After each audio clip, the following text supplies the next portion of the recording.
먼저 예배에 대해서 좀 정의를 하려고 하는데, 제가 보통은 어떤 개념들을 정리할 때 좀 성경 말씀들을 가지고 거기에서부터 정의를 뽑아내요. 근데 오늘은 좀 순서를 바꿔서 먼저 예배가 무엇인지 정의한 후에 성경 말씀에서 그게 맞는지 맞지 않는지 확인하는 방식으로 이야기를 해보겠습니다. 예배라는 것은 영어로 worship입니다. 그리고 이 worship이란 말의 어원은 worthiness에서 왔어요. 이건 가치라는 뜻입니다. 예배란 한마디로 하면 하나님의 무한한 가치를 인정하는 행위가 예배예요. 다시요. 하나님의 무한한 가치를 인정하는 행위가 예배입니다. 우리가 어떤 대상의 가치를 인정한다라고 할 때 그 말에 담겨져 있는 내용들이 있습니다. 어떤 대상의 가치를 인정하려면 그 대상이 무엇인지를 알아야 해요. 먼저 이해해야 합니다. 그리고 그 가치를 느껴야 돼요. 그리고 마지막으로 그 가치에 대해 표현해야 합니다. 어떤 대상의 가치를 이해하고 느끼고 표현하는 게 인정하다라는 말의 의미예요. 그럼 예배를 한번 정의해 보겠습니다. 하나님의 무한한 가치를 알고 느끼고 표현하는 모든 행위가 예배다라고 정리할 수 있을 겁니다. 예배에 있어서 진짜 중요한 것은 장소나 형식이 아니에요. 우리는 예배라는 것을 생각할 때면 바로 이런 예배를 생각합니다. 어디에서 모이는지, 몇 시에 드려지는지, 그리고 어떤 형식으로 짜여져 있는지 이런 것들을 떠올리는데, 사실 예배의 본질에 있어서 중요한 것은 그런 부분은 아니에요. 우리가 기독교 역사를 봐도 이런 것 때문에 정말 많은 갈등과 싸움들이 있었거든요. 어떻게 예배 드릴 것인가, 형식은 어떻게 할 것인가, 이런 부분에 대한 것 때문에요. 근데 하나님께서 우리에게 원하시는 예배의 본질은 여기에서 다 결정이 되는 거예요. 우리 머리에서부터 가슴까지 한 50cm에서 70cm 정도 되거든요. 여기에서 예배의 본질이 결정이 되고 예배의 성공과 실패가 결정이 됩니다. 말씀을 통해서 제가 몇 가지 예를 들어 드릴게요.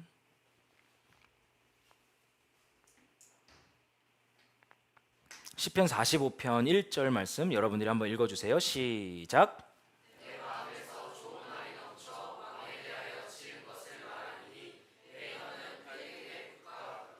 네,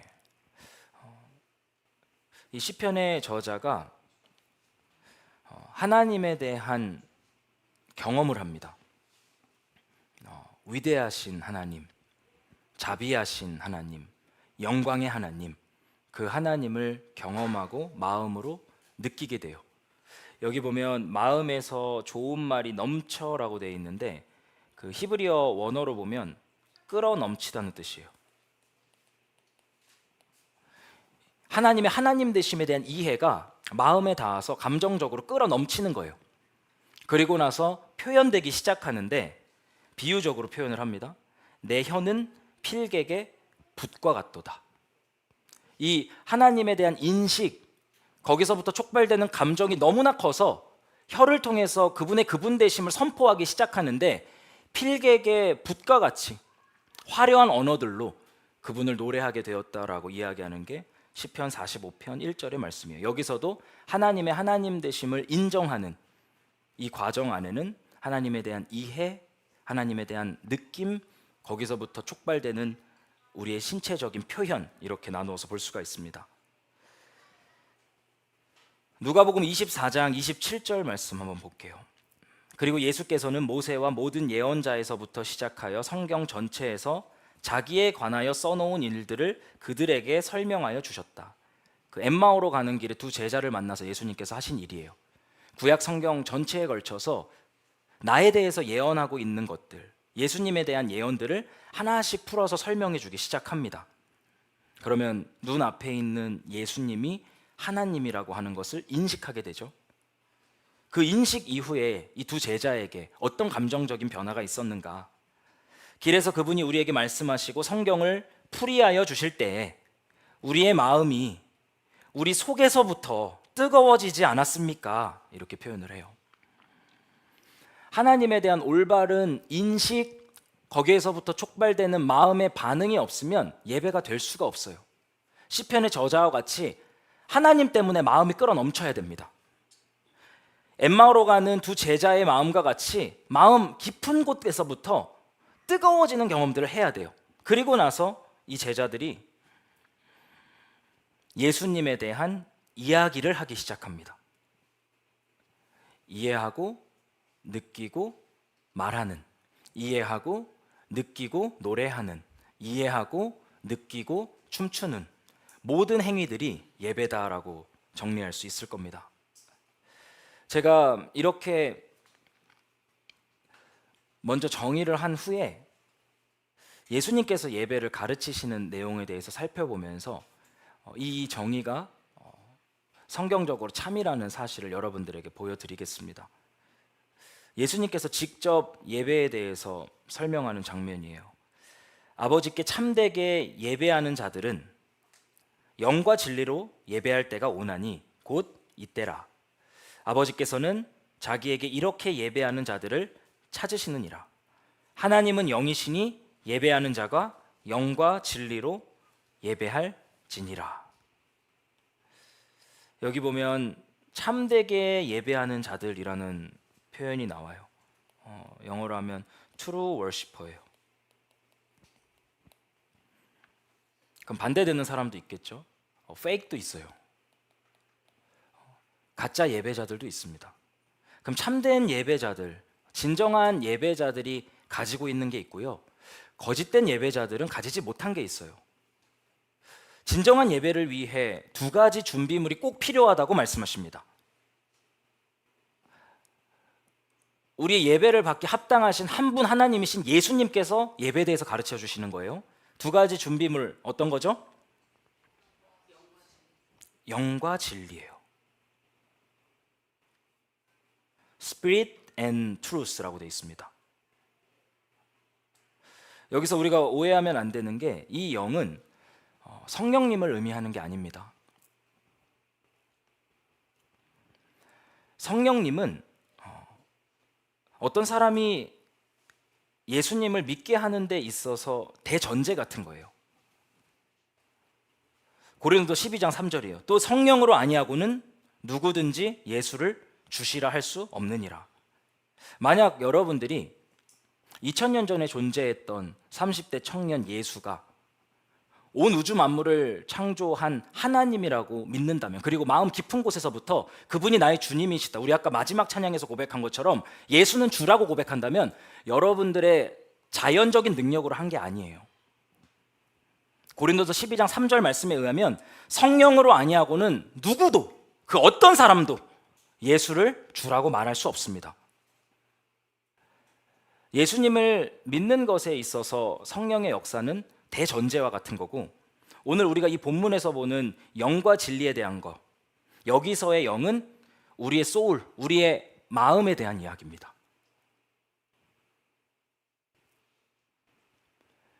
참된 예배자들은 두 가지를 가지고 예배한다. 참된 예배자들은 어디서 예배한다. 참된 예배자들은 몇 시에 예배한다. 참된 예배자들은 이런 형식을 가지고 예배한다. 이렇게 말씀하지 않으세요. 참된 예배자들은 영과 진리로 예배한다. 하나님에 대한 올바른 지식에 의해 촉발된 마음의 감정으로부터 예배하기 시작한다. 그게 하나님께서 찾으시는 참된 예배자다. 이렇게 선언하고 있습니다. 하나님의 영광, 하나님의 가치, 하나님의 위대하심, 하나님의 아름다우심에 대한 올바른 지식이 우리의 마음을 자극하고 끌어넘치게 하여 하나님을 기뻐하고 하나님을 귀하게 여기고 하나님을 사랑하고 하나님으로 인해 만족하게 하는 거예요. 그리고 그 감정이 여러 가지 방식으로 표출되기 시작하는데, 직접적인 찬송으로 표출되기도 하고 다른 사람을 향한 섬김으로 표출되기도 하는데, 그와 같은 모든 행위들이 예배가 된다라고 성경이 설명하고 있는 겁니다. 이게 예수님께서 직접 가르치시는 참된 예배에 대한 정의입니다. 헛된 예배에 대한 얘기도 볼게요. 여러분들이 한번 마태복음 15장 8절 9절 말씀 읽어주세요. 시작.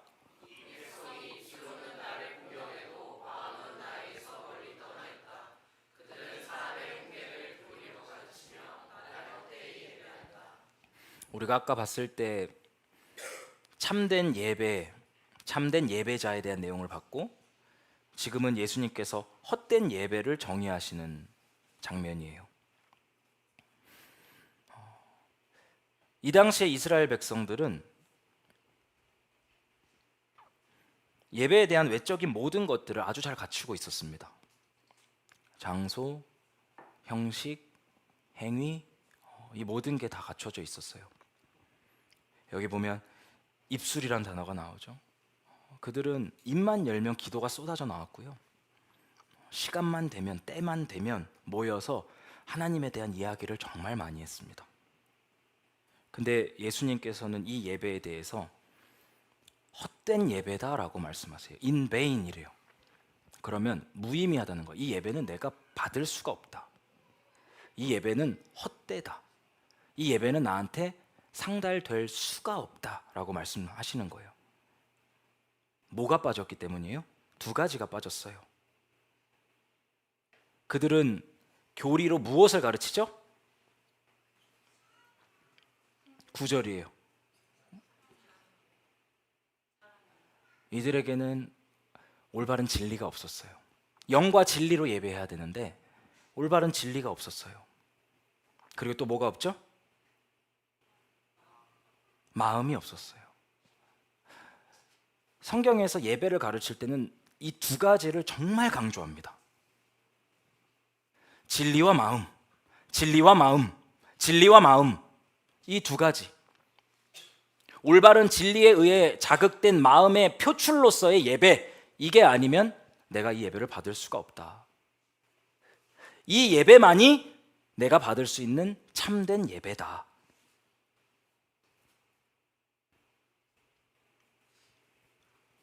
이렇게 예배를 정의하고 나면 여러분들이 이제 구약 선지자들의 날카로운 외침들이 이해가 되실 겁니다. 아, 그들이 이렇게 말한 이유가 있었구나. 그들이 그렇게 이스라엘 백성들의 예배를 호되게 책망한 이유가 있었구나. 이사야서 1장 11절부터 14절까지 말씀이에요. 주님께서 말씀하신다. 무엇하러 나에게 이 많은 재물을 바치느냐? 나는 이제 순양의 번제물과 살진 짐승의 기름기가 지겹고 나는 이제 숫송아지와 어린 양과 수점소의 피도 싫다. 너희가 나의 앞에 보이러 오지만 누가 너희에게 그것을 요구하였느냐? 나의 뜰만 밟을 뿐이다. 다시는 헛된 재물을 가져오지 말아라. 다 쓸모없는 것들이다.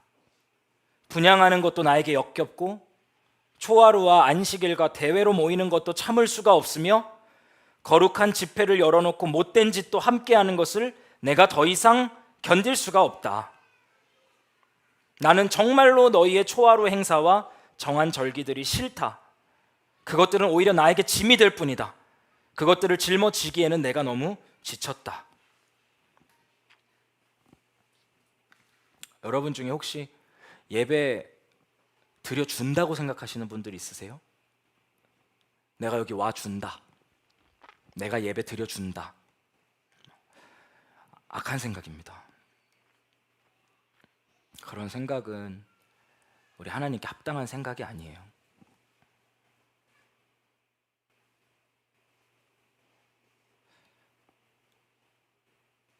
하나님께서 그들의 예배가 싫다고 말씀하십니다. 그들의 예배가 헛되고 쓸모없다고 말씀하세요.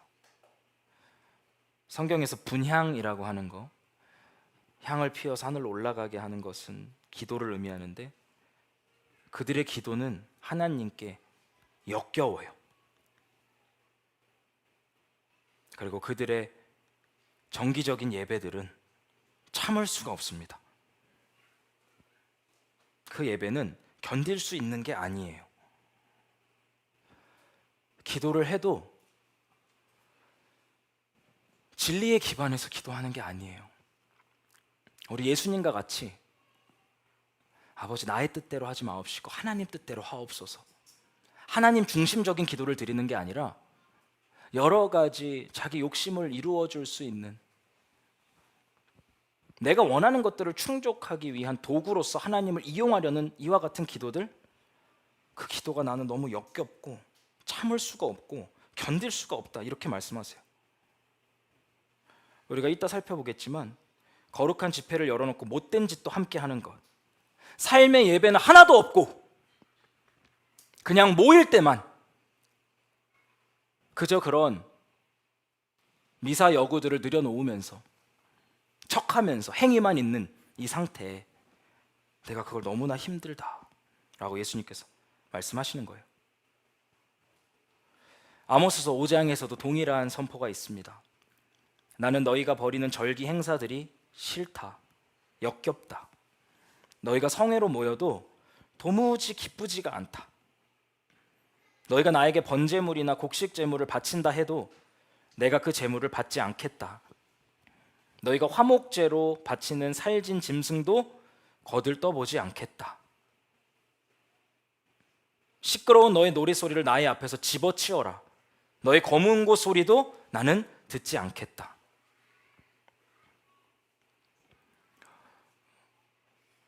우리가 함께 모여서 예배 드리고 특별히 예배를 이끌어가는 사람들도 있어요.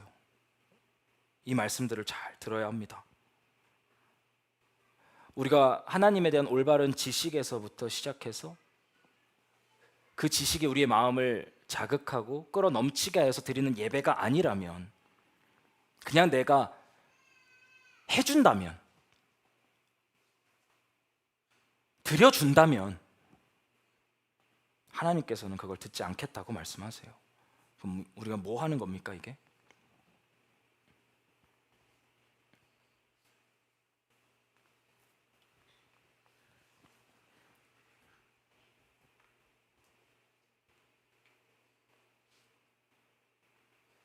한번 따라해 보세요. 하나님은 하나님이시고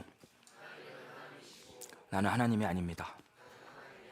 한 번 더요. 하나님은 하나님이시고 나는 하나님이 아닙니다. 이 단순한 진리에 감화되지 않으면 어떤 신앙의 성장은 있을 수가 없어요. 하나님은 하나님이세요. 하나님은 주권자세요. 우리는 아무것도 아니에요. 우리는 그냥 사람이에요. 우리 몇 년 좀 시간 지나면요, 여기 있을 사람 아무도 없어요. 대단한 사람 아무도 없고요, 특별한 사람도 아무도 없어요. 하나님만 특별하시고 하나님만 대단하세요. 우리가 존재한 이유는 그것이, 하나님만 하나님이시고 우린 하나님이 아니에요.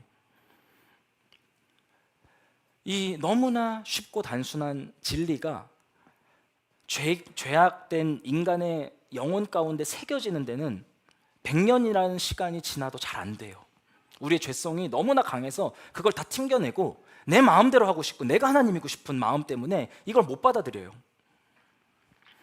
오늘 이 단순한 진리가 여러분들 압도하게 되기를 원합니다. 우리가 하나님의 말씀을 듣잖아요.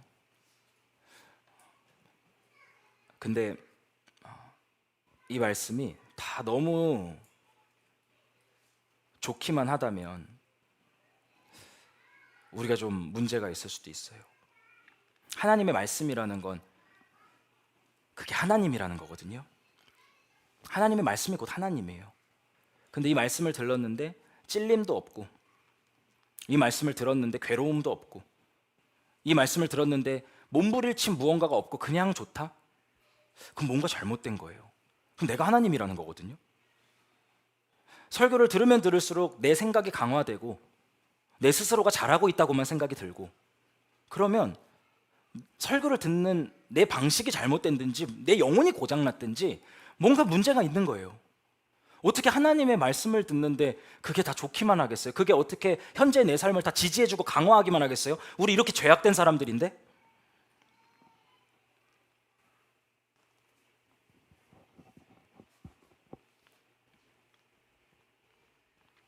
오늘 이 예배에 대한 가르침들이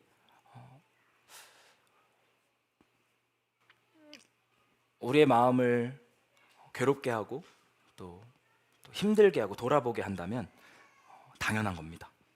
여기 안에서 완전히 참된 예배를 드리는 사람은 아무도 없을 거예요. 완전히 헛된 예배를 드리는 사람도 거의 없을 겁니다. 우리가 그 어느 선상에 있을 텐데 겸비한 마음으로 우리를 낮추고 이 말씀을 들으면서 하나님께서 우리 영혼을 깨끗하게 하실 수 있도록 여러분들의 영혼을 하나님께 잘 내어드리는, 수술대에 가서 혼자서 이 수술하는 거 아프면 어떡하지 막 하고서 이리 움직이고 저리 움직이고 이러면 다치거든요. 온전히 믿고 수술대에 누워서 우리 의사 되시는 하나님께 여러분들의 영혼들을 완전히 내어드리게 되는 그런 은혜가 있기를 바랍니다. 구약 성경을 보면 그 예배를 정의할 때 사용하는 용어가 있는데 히시타하바라는 용어를 사용을 합니다. 문자적으로는 엎드리다, 절하다라는 뜻이에요. 이제 히브리어 성경을 헬라어 성경으로 번역하면서 이 단어를 헬라어로 뭐라고 번역을 했냐면 프로스퀴네오라고 번역을 했어요. 근데 의아한 점이 생기는데 이 신약 시대의 예배를 설명할 때 구약 시대에 사용했던 예배라는 단어를 사용하지 않는다는 게 굉장히 의아한 점이에요. 히시타하바라고 하는 이 단어를 복음서에서 또 계시록에서는 사용을 해요. 언제냐면 예수님이 눈앞에 계실 때, 사람들이 그 예수님 앞에 가서 엎드리고 절할 때는 구약 시대에 예배를 정의할 때 썼던 용어인 히시타하바를 그대로 씁니다. 하지만 사도행전하고 서신서에서는 구약 시대에 썼던 이 용어를 아예 사용하지 않아요. 왜 그럴까? 구약 시대의 예배를 정의할 때 외형적이고 형식적인 부분에 대한 강조가 크게 있었어요. 구약의 예배의 본질도 마음에 있었지만 그 당시의 예배의 구조와 그 형식들을 설명해 나가는 의미들이 컸기 때문에 이 단어를 신약 시대의 예배에 그대로 적용하기에 뭔가 문제가 있었던 거예요. 그래서 사도들이 그 단어를 보이콧하기 시작하고 다른 단어를 차용해서 시작합니다. 무엇을 위해서요? 예배의 본질은 우리의 생각, 우리의 마음, 거기에서부터 표출되는 무언가다. 이걸 강조하기 위해서 구약시대의 그 외적인 예배를 묘사할 때 쓰던 용어를 쓰지 않게 됐던 것입니다.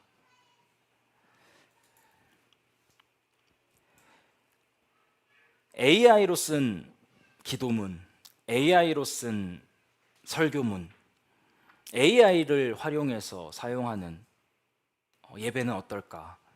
우리 한번 그 내용에 대해 좀 생각해 보도록 하겠습니다. 영상 같이 한편 보겠습니다. I asked ChatGPT. I typed in, please compose a 30-second prayer to God in the spirit and theology of Don Carson in praise to the glory of God's grace. Click. 3 seconds later, this is what I was given.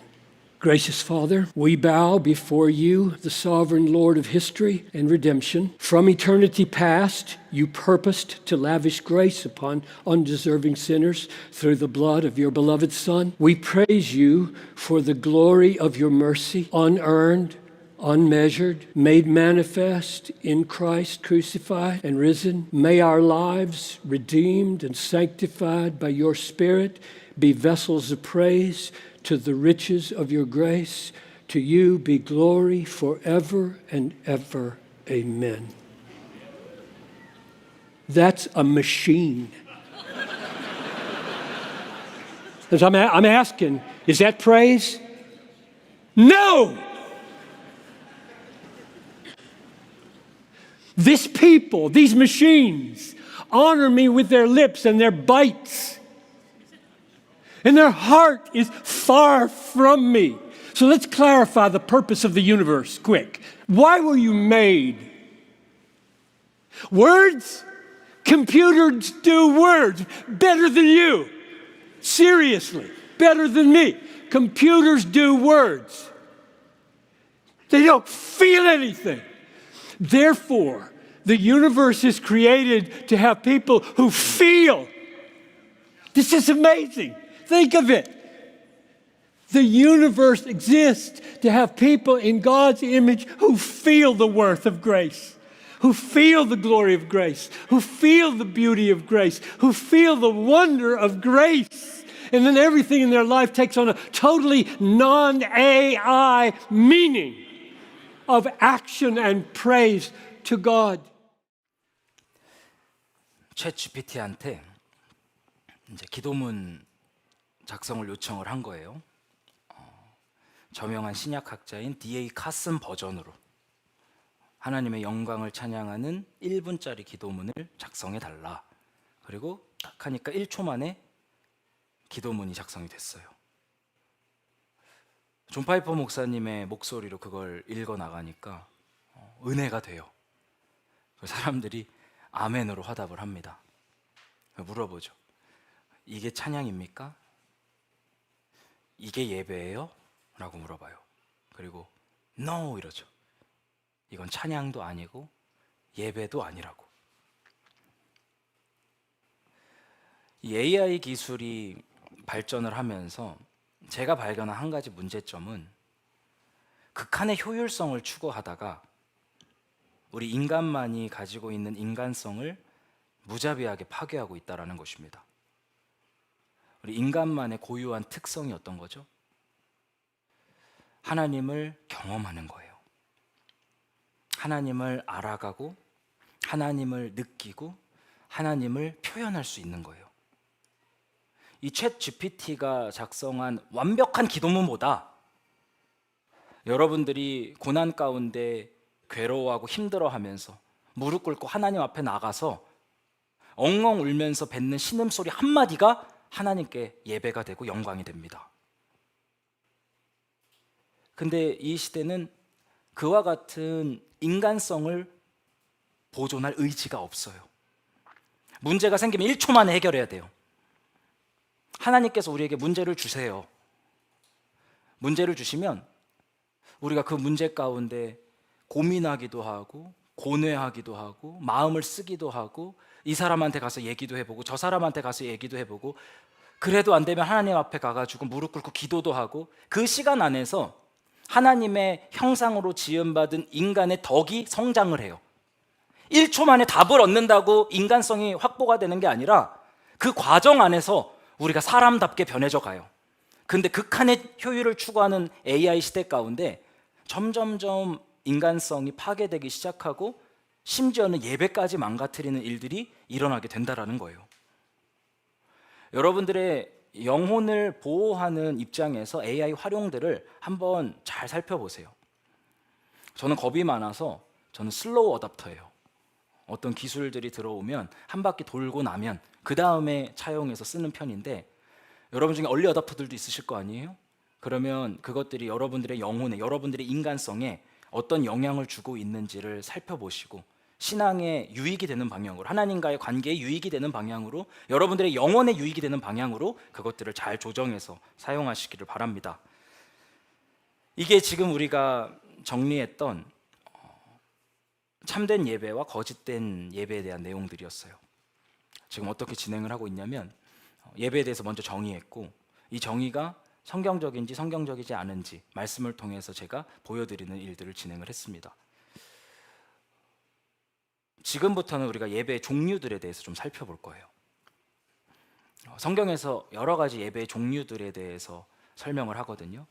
하나님께 직접 찬양을 올려드리는 이런 수직적인 예배도 있고 우리가 누군가에게 사랑을 전하면서 하나님의 뜻에 순종하면서 하는 삶의 예배도 있다고 가르치고 흩어져서 드리는 예배도 있고 모여서 드리는 예배도 있어요.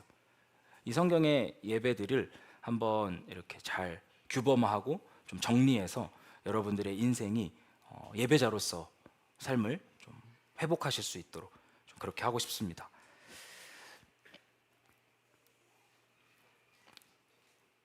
히브리서 13장 15절, 16절에 두 가지 종류의 예배가 나옵니다. 제가 앞부분을 수직적 예배라고 임의적으로 표현을 할 거고요. 뒷부분을 수평적 예배라고 말씀을 드릴 겁니다. 근데 사실은 수평적 예배라는 게 결과적으로는 예배는 하나님께 올려드리는 거기 때문에 방향은 수평적이지만 그 결과는 수직적일 수밖에 없어요. 근데 우리가 이걸 구분하기 위해서 제가 이런 표현을 쓰는 겁니다. 13장 15절 16절 말씀 여러분들이 한번 큰 목소리로 읽어주세요. 시작.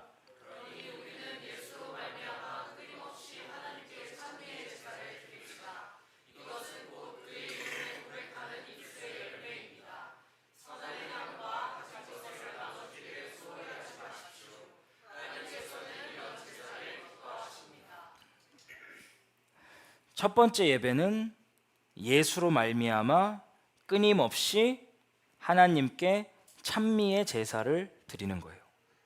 하나님께서 예수님을 통해 우리 가운데 행하신 일에 감화되어서 끊임없이 하나님을 향해서 찬송과 감사를 올리는 수직적 예배가 예배의 한 형태입니다.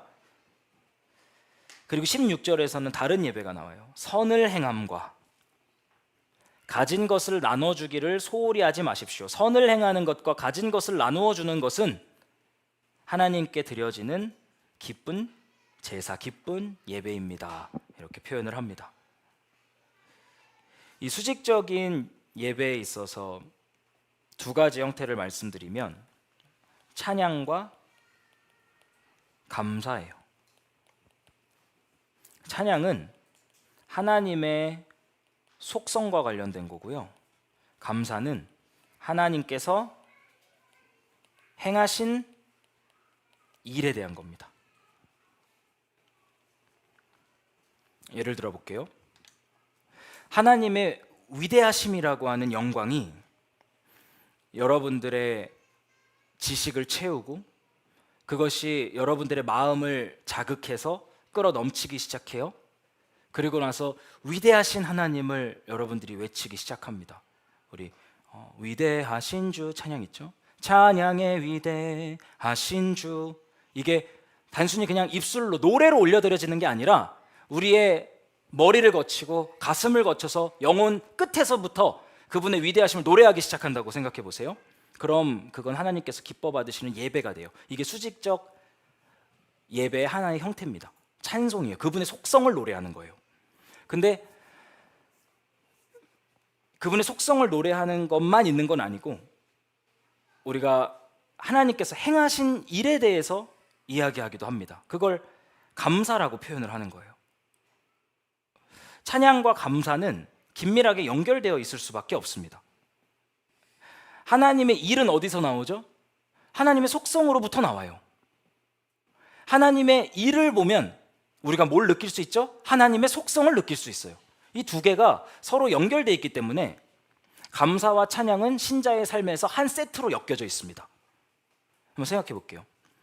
어떤 신자가 불평불만이 너무 많아요. 아침에 눈 떠고 잠들 때까지 계속 불평불만만 해요. 왜 우리 집 왜 이런 집 구석에서 태어났어? 회사 또 가면 나 회사 왜 이래? 상사 왜 다 왜 이래? 집에 와서 부모님 왜 이래? 계속 막 불평불만이에요. 근데 하나님의 자비를 막 뜨겁게 찬양하고 막 노래하고 막 그 앞에서 춤춰요. 가능해요? 찬양과 감사는 세트예요. 감사하지 못하는 사람은 찬양도 못합니다. 찬양하지 못하는 사람은 감사하지도 못해요. 만약에 이걸 구분해서 하는 사람이 있다. 제가 말씀드릴게요. 그 사람 조심하세요. 진짜 조심하셔야 돼요. 아니 맨날 불평불만인데 예배 시간만 되면 하나님의 자비와 은혜를 막 미친 듯 찬양한다. 조심하면 좀 무서워요. 저는 그분의 어떤 그 인격에 심각한 문제가 있다고 보기 때문에 조심할 것 같아요. 저 같으면. 그래서 사단 마귀가 우리를 공격할 때 처음부터 야 하나님 저주하고 하나님 욕해 이렇게 말하지 않아요. 뭘 하냐면 감사의 싹을 자르고 불평불만거리들을 계속 늘려나가요.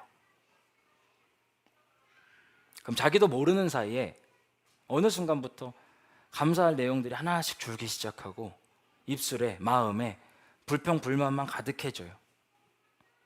그러면 찬양은 건드리지 않아도 끊어져요.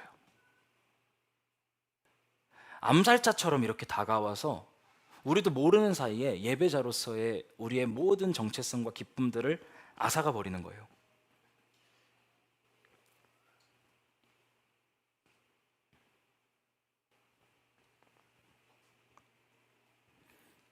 고린도서 4장 7절이에요. 여러분들의 감사를 회복시켜줄 구절입니다. 한번 읽어주세요. 시작.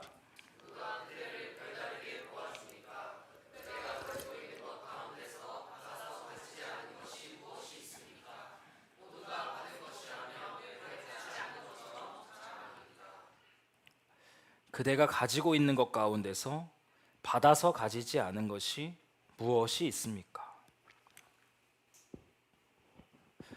이 두 가지 방향으로 역사하는 말씀이에요. 은근히 자랑하지 마세요.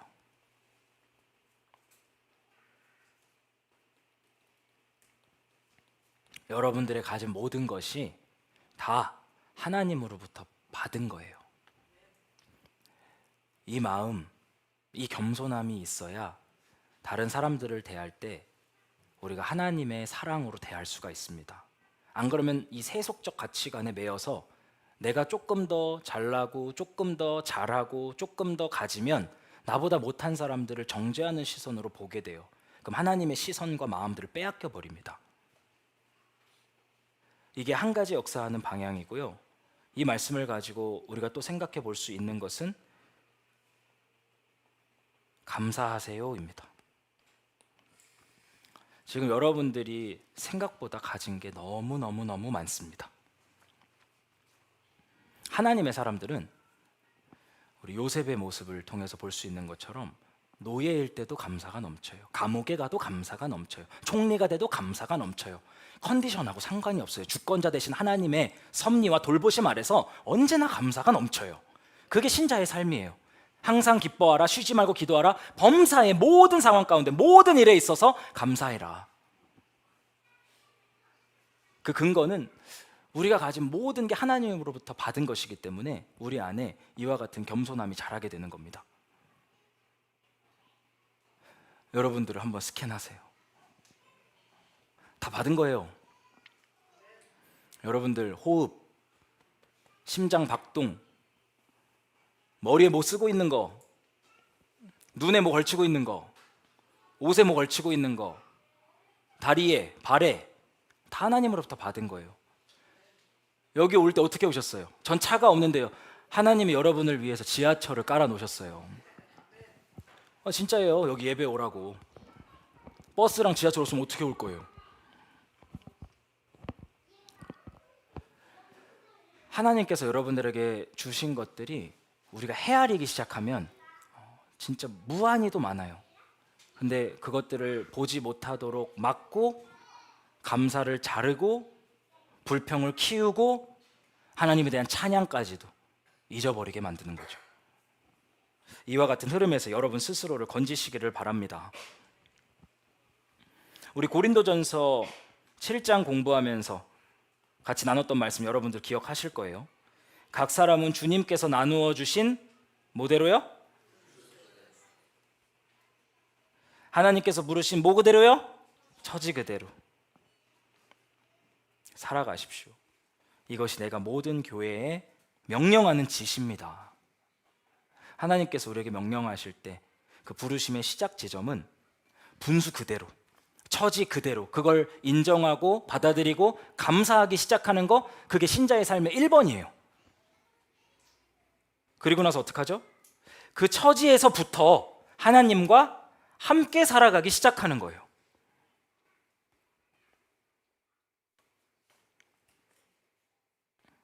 우리가 여기서 봤던 삶의 패턴들이 다양했어요.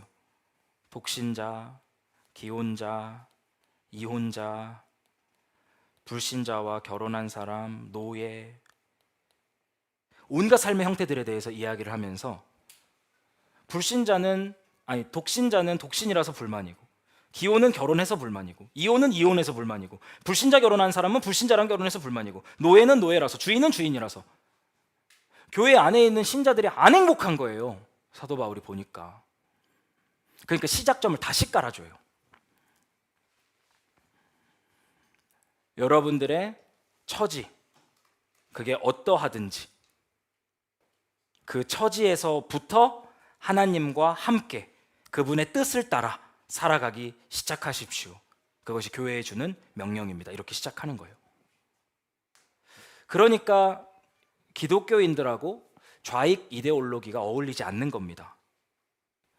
이 좌익 이데올로기는 세상의 기존 질서에 대한 불평, 불만으로 시작을 해요. 그래서 예전에 공산주의를 보면 세상을 계급론적으로 보는 거죠. 자본가와 노동자 그룹으로 바라보고 이 노동자들의 유토피아를 위해서는 혁명적인 변화가 필요하다는 거예요. 요즘에는 이 형태들이 많이 다양해졌어요. 단순히 자본가 노동자뿐만 아니라 성소수자와 관련돼서도 여러 가지 소수자와 약자에 대한 프레임을 가지고 이걸 급진적으로 변혁시켜야 유토피아가 온다라는 이데올로기를 주장하는 게 좌익 이데올로기이기 때문에 기독교인들이 여기에 물들면 안 됩니다. 제가 정치에 대해서 이야기할 때 어떤 뭐 정당, 정파 이런 얘기들 안 하려고 하는데 이건 그런 종류의 얘기가 아니에요. 데이비드 반두르넨이라고 하는 분께서 기독교 정치학이라는 책을 썼어요. 그 책 마지막 챕터에 보면 이런 얘기를 합니다. 성경에 나오는 노아 언약의 기초에서 하나님께서 이 땅을 통치하시는 정치를 평가해 볼 때 기독교인은 보수주의적인 자유주의자가 되거나 자유주의적인 보수주의자가 되는 것이 맞다. 이렇게 결론을 내려요.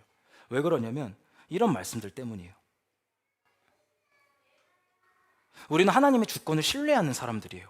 인류 역사 가운데 축적된 보편적인 도덕성의 전통을 수용하는 사람들이에요.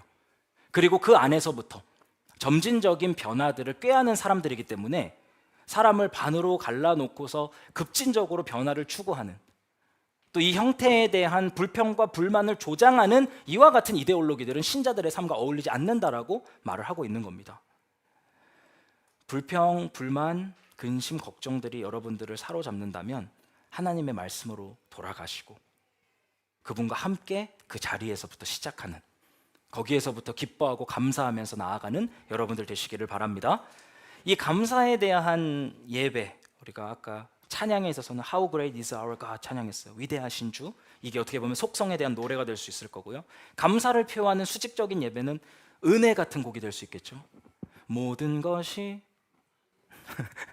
은혜 이거 모든 것이 하나님께서 내 삶에 행하신 모든 것이 은혜입니다. 은혜입니다. 감사합니다. 이렇게 고백하는 거죠. 저는 이제 은혜라는 찬양이 좋은 게 이렇게 뭔가 비유적이라서 좋아요. 감사합니다 이렇게 말 안 하고 모든 것이 은혜라고 하고서 뒤를 날려버리잖아요. 그 시적인 표현들이 좋더라고요. 하나님 모든 것 다 감사해요 이렇게 말하면 약간 이게 그 시적인 멋이 없잖아요.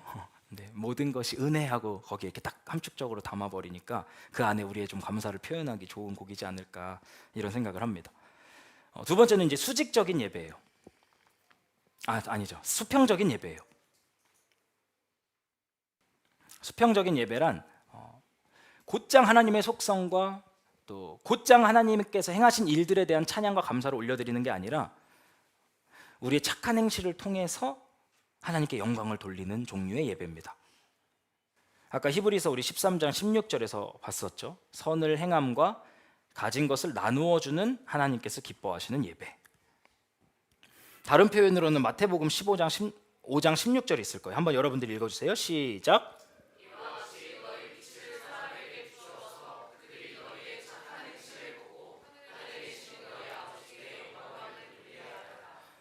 착한 행실을 통해서 하나님께 영광을 돌리게 해라. 우리가 하나님께 영광 돌린다, 하나님을 영화롭게 한다라는 말을 많이 쓰는데 하나님께 영광을 돌린다라는 말의 의미는 하나님을 하나님으로 보게 한다는 거예요. 세상 사람들은 하나님을 실제 하나님만큼 크게 보나요? 보지 못하나요? 보지 못하죠. 왜 그래요? 고린도서 4장 4절에 나와 있어요. 이 세상의 신이 사단, 마귀, 귀신이 믿지 않는 사람들의 마음을 어둡게 하여 믿지 않는 자들의 마음을 개역개정 표현으로 하면 혼미케 하여서 그리스도의 영광의 빛을 보지 못하게 해요. 그러니까 하나님을 하나님으로 보지 못하죠. 그래서 이야기해 보면 하나님에 대한 엄청난 오해가 있어요. 하나님에 대한 엄청난 원망이 있어요. 왜 그래요? 하나님을 하나님으로 보지 못하기 때문에 이 세상의 신이 혼미케 하고 어둡게 해서 그걸 보지 못하도록 막아놨기 때문에 그런 일들이 일어나는 거예요.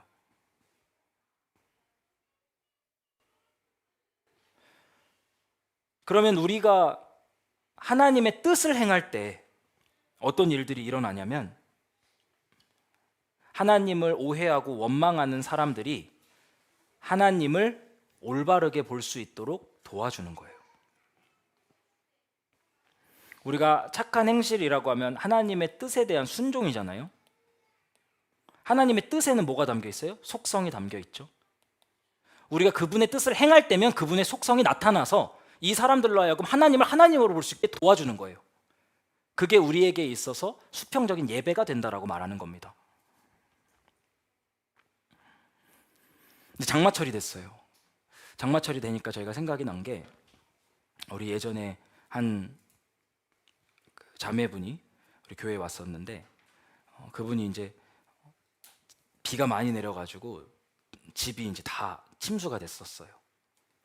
그래가지고 잘 데가 없어가지고 힘들어하고 있을 때 우리 주원자매가 자기 집에서 자자고 집으로 초청해주고, 저랑 상민이랑 그때 그 호주에서 오셨던 그 집사님과 함께 거기 집에 가가지고 뭐 매트리스 갖다 버리고 거기 이제 다 청소하고 정리해주고 돌아오고, 그래도 부족해가지고 이후에 하얀이랑 가서 그 빨래방 가가지고 이제 빨래 돌리는 법 뭐 가르쳐주고 빨래 해주고 이러고서 이제 돌아온 일이 있는데, 그 자매를 생각해 보면 그 자매도 하나님에 대한 오해가 많았고 원망이 많았거든요. 근데 우리 교회 식구들이 하나님의 뜻을 따라서 착한 행실을 하기 시작하니까 하나님은 이런 분이야 라고 생각했었는데, 잘못 생각했었는데, 이 착한 행실 가운데 하나님의 사랑, 자비, 은혜라고 하는 그분의 속성이 나타나게 되는 거예요. 그럼 그 순간 하나님을 하나님으로 보게 되거든요. 그게 예배가 되는 거예요. 우리가 신자로서 하는 모든 행위가 예배가 될 수 있는 근거가 여기에 있어요.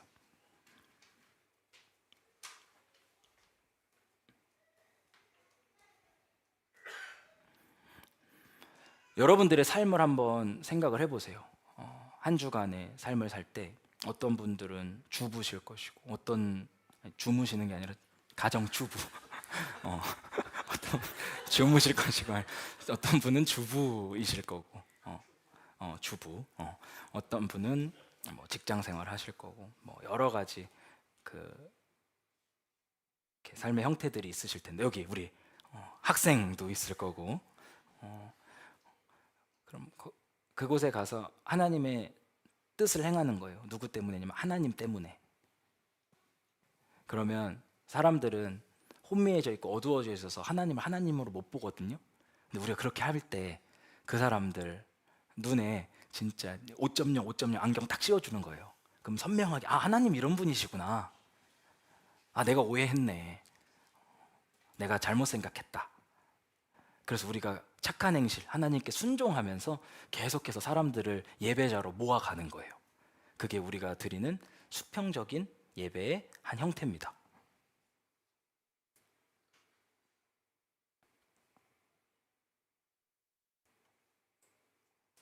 이제 마지막이에요.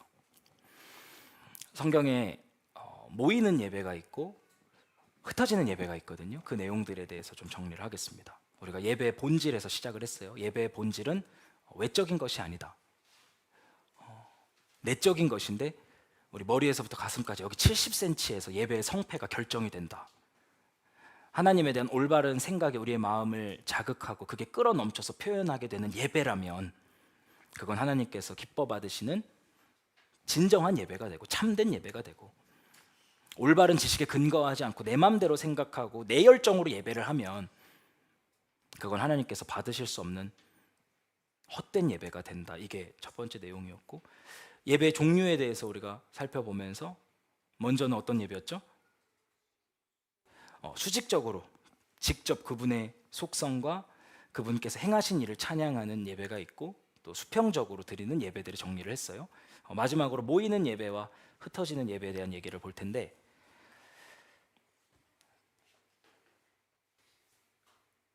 이 요한복음 4장은 그 우물가의 여인과의 대화예요.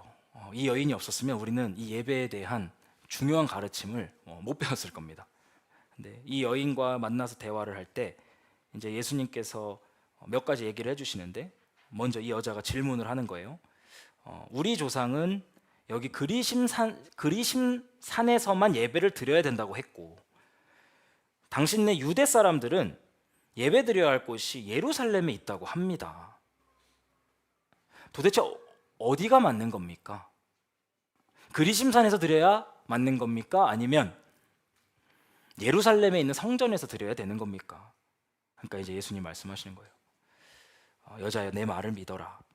너희가 아버지께 그리심산이나 예루살렘에서 예배를 드려야 한다거나 하지 않을 때가 올 것이다. 그리고 그때가 지금이라고 말씀을 하세요.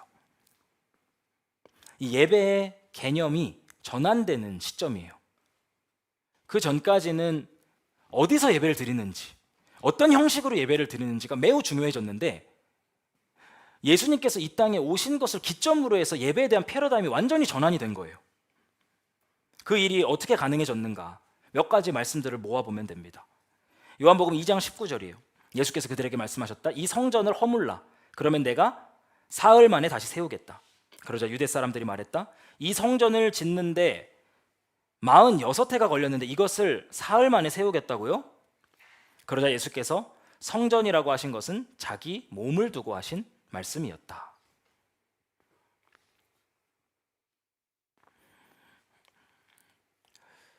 예수님께서 성전에 가셔서 노끈으로 채찍을 만드셔서 거기 있는 장사치들을 몰아내시면서 하신 말씀이에요. 이 성전을 허물어라.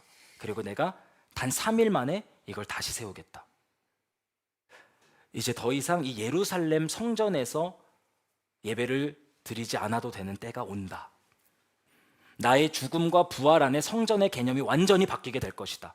이제 여기서 드리는 예배가 아니라 각 개개인들의 마음 가운데 하나님의 임재가 특별하게 임하게 될 것이고, 각 사람의 몸이 성전이 되는 새로운 시대가 열릴 것이다. 이렇게 선언하는 예언적 선포가 2장 19절이에요. 이거에 대한 설명이 히브리서에서 나옵니다. 그러므로 형제자매 여러분, 우리는 예수의 피를 힘입어서 담대하게 지성소에 들어가게 됐습니다. 지성소가 예배하는 장소예요. 하나님의 쉐카이나 영광이 거하시는 특별한 장소가 지성소입니다. 근데 이제 우리 모두가, 신자 모두가 그 지성소에 들어갈 수 있게 됐어요. 어떻게 해요? 예수께서 휘장을 뚫고 휘장을 찢고 우리에게 새로운 살길, 새로운 예배의 길을 열어주셨습니다. 그런데 그 휘장은 곧 그의 육체입니다. 예수님이 십자가 위에서 자기의 육체를 찢으셔서 휘장을 여셨어요. 그리고 각 개개인의 성도들 안에 지성소를 담아주신 겁니다. 이 성전이 전환되는 사건에 대해서 예수님께서 말씀하시고 히브리서에서 그 부분에 대해서 설명하는 거예요. 그래서 그 결과 이 말씀이 유효해진 겁니다. 이해가 되시죠? 한번 여러분들이 고린도서 6장 19절 말씀 크게 읽어주세요. 시작.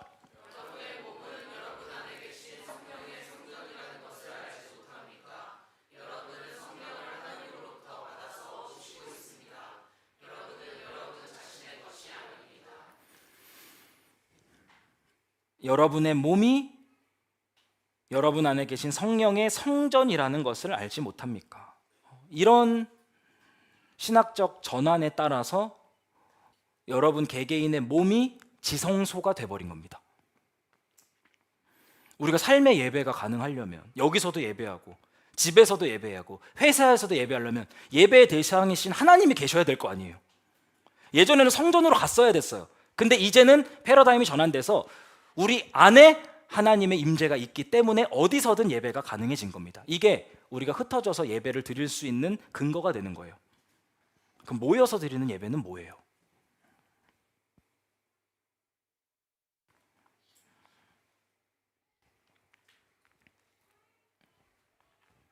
에베소서 2장에 나와요. 그리스도 안에서 건물 전체가 서로 연결되어서 주님 안에서 자라서 성전이 됩니다. 이 성전이라는 말은 같은 성전이라도 여러분 개개인의 성전된 몸을 말하는 게 아니에요. 이건 교회 공동체를 말하는 겁니다. 여러분 각 개개인의 건물들이 서로 연결되어서 주님 안에서 자라서 성전이 되게 됩니다. 그리스도 안에서 여러분도 함께 세워져서 하나님의 성령으로 거하실 처소가 됩니다. 개별 성전이 연결돼서 더 큰 성전이 된다. 개별 성전들이 함께 자라는 성전이 된다. 개별 성전이 함께 세워지게 된다. 서로 연결되는 성전, 자라는 성전, 세워지는 성전. 이게 공동예배, 교회 공동체에 대한 얘기입니다. 베드로전서에서 같은 구조로 나와요. 살아있는 돌과 같은 존재로서 여러분도 집 짓는 데 사용되어 신령한 집이 됩니다. 여러분 개개인이 하나의 벽돌이래요. 살아있는 돌, 리빙스톤.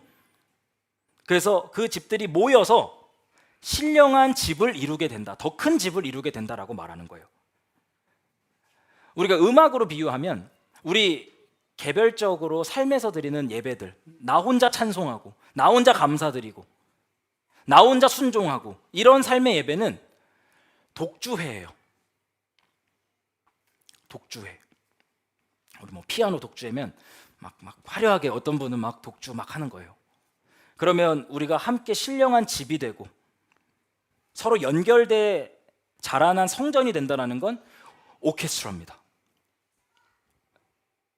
우리가 지금은 개별적인 예배자로서의 삶이 있지만 나중에 천국에 가면 천상의 예배들을 보세요. 다 오케스트라예요. 내가 경험한 하나님, 거기에서부터 촉발된 기쁨, 당신이 경험한 하나님, 거기에서부터 촉발된 기쁨, 그 기쁨들이 함께 하나님께 하모니가 돼서 올라가는 게 회중 예배예요. 이 둘은 모두 다 필요한 겁니다. 개인적으로 드리는 삶의 예배와 회중으로 함께 드리는 공적인 예배는 우리 신자들에게 모두 필요한 거예요.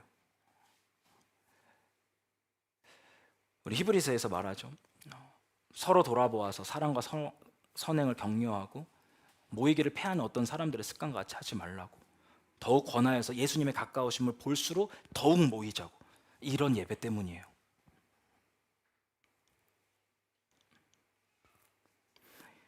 이 공동 예배에 대한 강력함을 설명하는 구절이 시편 42편 1절에서부터 5절 말씀이에요. 이 시편의 저자가 영혼의 상태가 바닥을 칩니다. 우리 이 말씀 있잖아요. 그 목마른 사슴 요 구절이에요. 시냇물이 바닥에서 물을 찾아 헐떡이듯이 내 영혼이 주님을 찾아 헐떡입니다. 난 하나님을 본 적이 오래된 것 같습니다. 주변 사람들은 나보고서 하나님이 어디 있냐고 비웃고 있습니다. 그리고 저는 밤새 눈물을 흘리면서 그게 제 음식이 돼버리는 지경에 이르러 버렸습니다. 그러니까 완전히 다 신앙적으로 파산한 느낌인 거예요.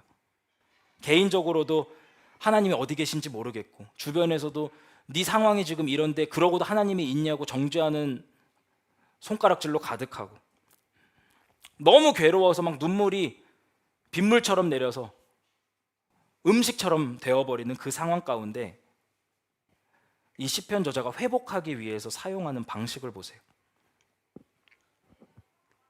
4절이에요. 기쁜 감사의 노랫소리와 축제의 함성과 함께 내가 무리들을 하나님의 집으로 인도하면서 그 장막으로 들어가곤 했던 일들을 지금 내가 기억하고는 내 가슴이 미어지는구나. 뭘 기억하냐면 이 공예배를 기억해요. 그때 우리가 함께 감사의 예배를 드리고 함성을 지르고 함께 예배했던 그 순간, 그때 진짜 하나님의 임재가 있었는데 우리가 하나님의 집으로 함께 들어갔었고 장막으로 들어가서 그분을 경험했었는데 이 공예배에서 경험한 하나님을 기억하면서 개인적인 영적인 침체를 극복하는 장면이에요. 우리로 따지면 우리 그때 예수가족 침례교회에서 함께 예배했을 때 만난 하나님, 그 하나님 진짜였잖아. 우리 같이 주의 만찬하고 침례식 하면서 경험했던 그 은혜들 진짜였잖아. 그때 하나님이 여기 계셨잖아. 그 기억들을 가지고 개인적인 영적 침체들을 다루는 거예요. 이제 제 아내가 저기 뒤에 있으면 스피커는 있지만 아무것도 들리지 않는다고 하더라고요. 저기 유아실에 안에 있으면. 그래서 이제 토요일 날 밤에 본인도 이제 그 다음 그 나눔을 또 진행을 해야 되니 그 설교 프리뷰로 짧게 읊어달라 이렇게 이제 해서 어젯밤에 제가 이 내용들을 쭉 설명을 했어요, 아내한테. 그러니까 이제 아내가 질문을 하나 해주더라고요. 그러면 뭐가 더 중요하냐? 흩어져서 드리는 예배랑 모여서 드리는 예배 중에 뭐가 더 중요하냐? 그래서 제가 고맙다 한나야. 내일 이걸 설교에 한 포인트로 두면 되겠다. 제가 그랬어요. 그래서 둘 다 중요하지. 둘 다 중요하지. 이게 서로 유기적으로 연결이 돼 있어요. 우리 아까 선지서들의 책망에서 봤을 것처럼 삶의 예배가 없는 이 공적인 예배는 하나님께서 받지를 않으세요. 내 삶으로 감사하고 기뻐하고 찬양 올려드리고 그분의 뜻에 순종하고 이와 같은 일주일의 삶이 없이 이곳에 와서 드리는 예배를 하나님이 받지 않으세요. 그리고 또요, 공적인 회중 예배가 없이 개인적인 삶의 예배는 점점 무력해지고 축소돼요. 이 두 개가 서로 유기적으로 연결돼 있어요. 그러니까 하나님께서 두 개 다 명하시는 거거든요. 존 메가더 목사가 이렇게 얘기를 합니다. 개인적 예배와 공동 예배는 서로 양분을 공급해 준다.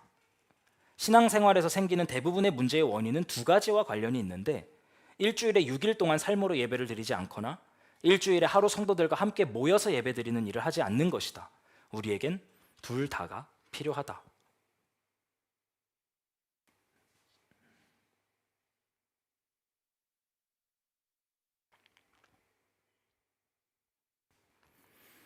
결론을 맺겠습니다.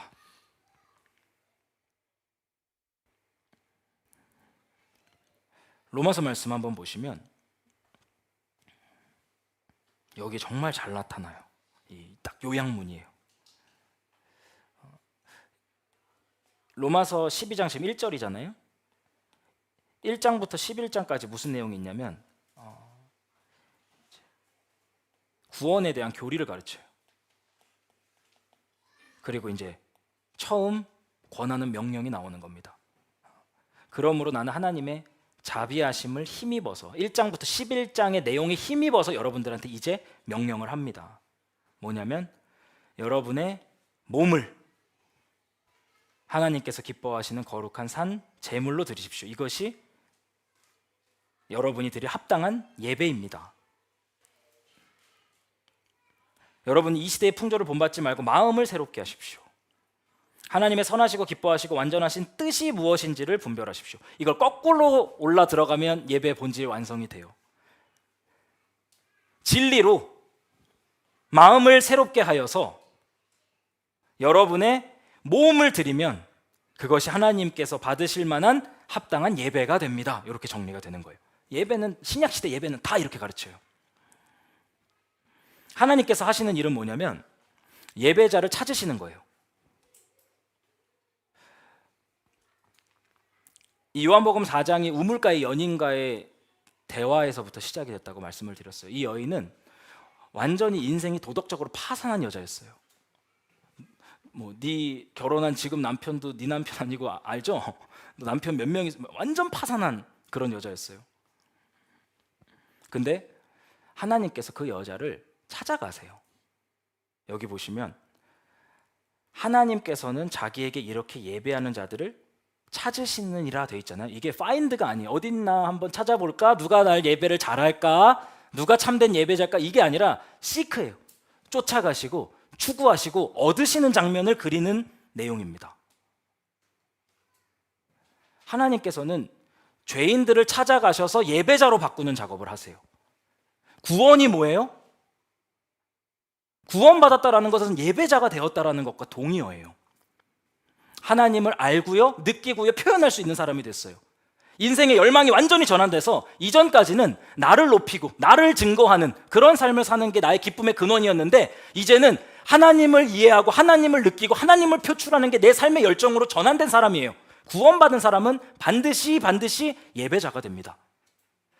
하나님의 사역은 인류 역사 시작부터 끝까지 죄인들을 찾아가서 예배자로 바꾸는 일을 하시고, 그게 완성되면 인류 역사가 끝나요. 만약 지금 여러분들이 하나님을 찾는 예배자라고 한다면 그건 하나님께서 여러분들을 찾으신 결과로서 여러분들이 하나님을 찾는 겁니다. 요한복음 15장 16절 말씀 한번 읽어주세요. 시작. 여러분이 똑똑해서 하나님이 참신이시다 이해하고 예배하는 예배자가 된 게 아니에요. 누구도 성령이 아니고서는 예수를 주라고 할 수 없습니다. 하나님의 은혜가 임해서 그분의 택하심의 결과로 여러분들이 하나님을 택하고 예배하는 예배자가 된 겁니다. 하나님이 이 예배자들을 계속 모으세요. 구약시대에는 이스라엘을 모으셨죠. 이스라엘을 왜 부르셨어요? 내 이름을 찬송하게 하려고. 신약시대 교회를 왜 부르세요? 하나님을 예배하는 예배자들로 온 땅을 채우려고. 그리고 이 역사가 끝나면 요한계시록 7장의 예배가 우리들 가운데서 실현될 거예요. 이 일 후에 내가 보니 각 나라와 족속과 백성과 방언에서 아무도 능히 셀 수 없는 큰 무리가 나와. 하나님이 다 찾아가신 거예요. 그 우물가의 여인 찾아갔듯이 여러분들의 인생을 한 명씩 한 명씩 찾아가서 예배자로 바꾸셨듯이 각 나라, 족속, 백성, 방언 전 세계에 흩어져 있는 하나님의 백성들을 찾아가셔서 그 죄인들을 예배자로 바꾸셨어요. 그리고 그 예배자들이 그 은혜에 감격해서 그 십자가 구원의 은혜에 감격해서 흰 옷을 입고 종려가지 나무를 들고 두 손을 높이 들고 서서 큰 소리로 외쳐 이르되 구원하심이 보좌에 앉으신 우리 하나님과 어린 양께 있도다 외치는 거예요. 이 하모니예요. 한국으로 찾아오신 하나님, 미국으로 찾아오신 하나님, 중국으로 찾아오신 하나님, 대만으로 찾아가신 하나님, 하나님께서는 당신의 백성들을 다 찾아가세요. 그리고 이 예배자로 바꾸세요. 그 사람들이 다 모여서 자신이 경험한 하나님에 대해서 노래하기 시작하는데 그 하모니가 우주를 덮는 겁니다. 그게 우리의 역사의 마지막이 될 거예요. 하나님께서는 이 일을 완성하실 거고 이를 위해 저와 여러분들을 불러주셨습니다. 우리가 예배자로서의 삶, 오늘 설교 제목이 내 모든 삶이 예배가 될 때까지거든요. 우리의 모든 삶이 예배가 될 때까지 나아가는 은혜가 있기를 바랍니다. 우리 찬양 한 곡 같이 부를 텐데 그 찬양하라 내 영혼아 혹시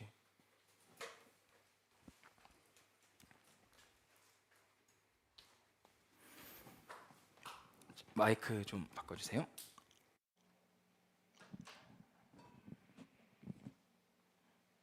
이게 시편에 나와 있는 내용들로 만든 찬송가예요. 찬양하라 내 영혼아, 찬양하라 내 영혼아, 내 속에 있는 것들아 다 찬양하라. 오늘 여러분들이 하나님에 대한 경험들을 우리 마지막에 고백으로 좀 표출하면서 나아갔으면 좋겠습니다. 찬양하라 내 영혼아 같이 고백할게요.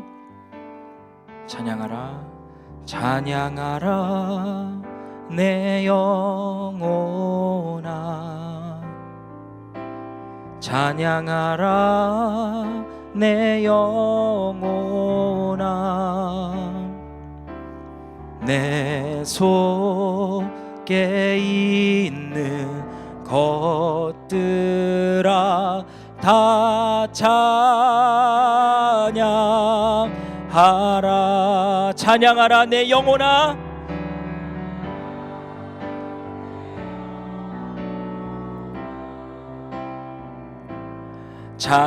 찬양하라 내 영혼아,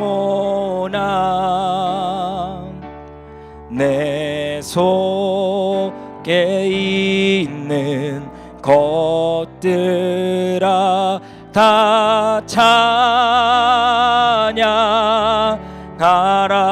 감사하라 내 영혼아, 감사하라 내 영혼아, 감사하라 내 영혼아, 내 속에 있는 것들아 다 감사하라. 기뻐하라, 기뻐하라 내 영혼아, 기뻐하라.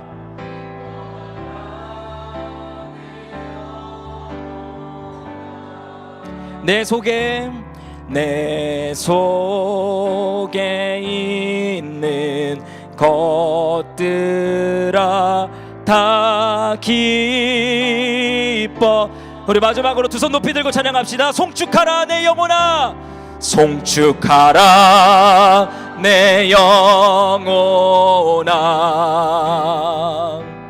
송축하라 내 영혼아. 내 속에 있는 것들아 다 송축하라.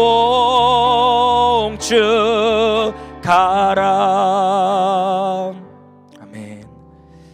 하나님,